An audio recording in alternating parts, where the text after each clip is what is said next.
আসসালামু আলাইকুম, সবাই কেমন আছেন? আশা করি ভালো আছেন। তো আজকে আমি আপনাদের জন্য নিয়ে এসেছি ছোট মাছের রেসিপি। তো আমি এখানে মলা মাছ কেটে নিয়েছি মাথা ছাড়ায়ে। মাথাটা দিয়ে আমি ভর্তা করব, সেটা আমি পরবর্তী ভিডিওতে দিয়ে দিব। এখানে আমি আলু কেটে নিয়েছি, পেঁয়াজ, কাঁচামরিচ, এরপরে দিয়ে দিচ্ছি লবণ, হলুদের গুঁড়া, মরিচের গুঁড়া এবং সরিষার তেল আর জিরা দিয়ে আমি এটাকে ভালো করে মাখিয়ে নিব।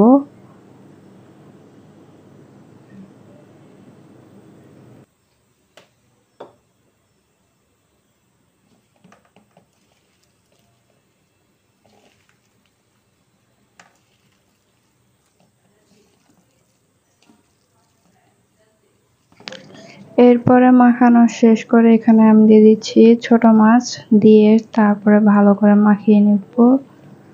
মাখানো হয়ে গেলে আমি এখানে হাফ কাপ পানি দিব, দিয়ে তারপরে আমি চুলায় বসিয়ে দিচ্ছি।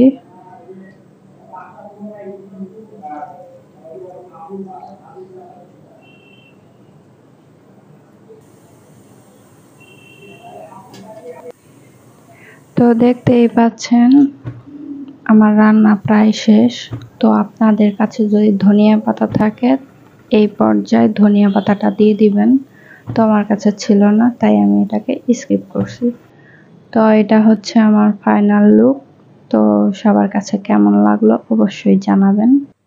তো সবাই ভালো থাকবেন, সুস্থ থাকবেন। আল্লাহ হাফেজ।